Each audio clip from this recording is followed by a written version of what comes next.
I had read every book. I knew every theory. I could diagnose myself in under 30 seconds. Attachment style, childhood trauma, cognitive distortion, all of it. I had the answers to every single question about my life. And yet, I'd never felt emptier.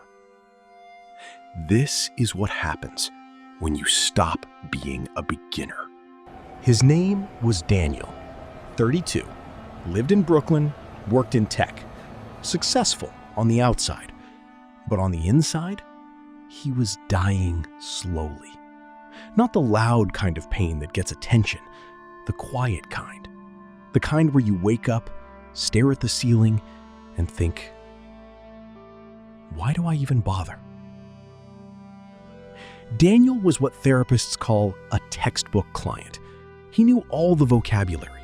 He could name every defense mechanism. He'd say things like, "That's just my avoidant attachment style. That's my inner child speaking. I already know why I do this."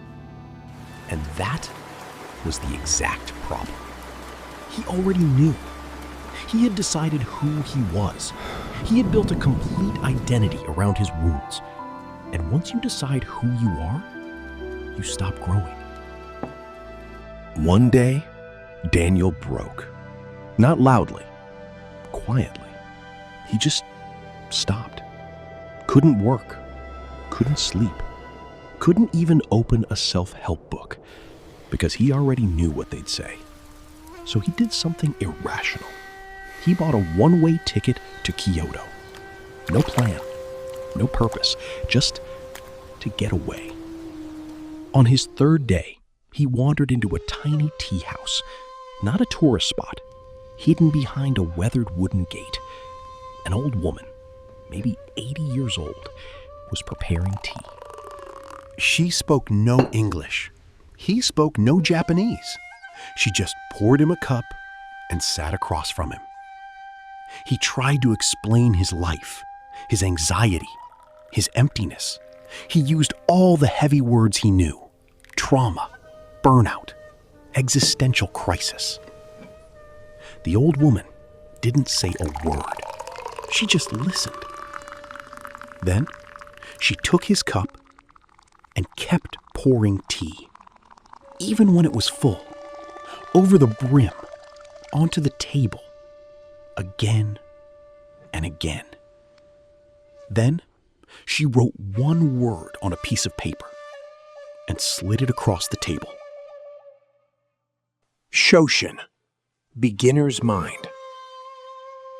In Zen philosophy, it means approaching everything, absolutely everything, as if you're seeing it for the very first time, without assumptions, without the "I already know" mindset.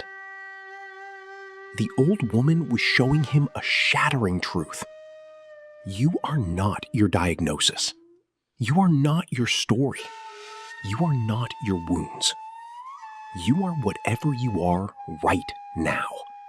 And you have no idea what that is, because you stopped looking.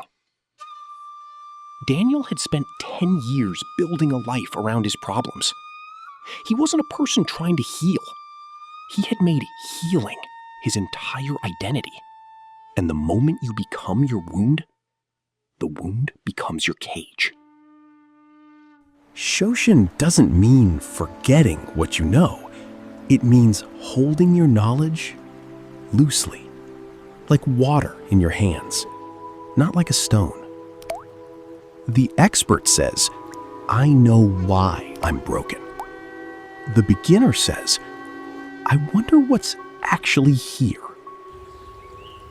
And that "I wonder," that tiny crack in certainty, that's where healing actually lives. So, how do you practice Shoshin? Here are 3 things Daniel did that changed everything. Say "I don't know" out loud, once a day, about something you think you're certain of, about yourself. Let it sit. Feel the discomfort. That discomfort is where growth happens. drop one label. Pick one thing you call yourself: anxious, overthinker, broken. And for just one day, try to live without it. Don't deny it. Just set it down. See what's underneath. Look at one thing like you've never seen it before. Your morning coffee, your own hand, your face in the mirror. Really look for 60 seconds. That's Shoshin. That's enough. Daniel didn't get fixed in Kyoto. He didn't have some cinematic breakthrough. He just stopped knowing. And for the first time in years, he started wondering. And that was enough. Shoshin. In the beginner's mind, there are many possibilities. In the expert's mind, there are few.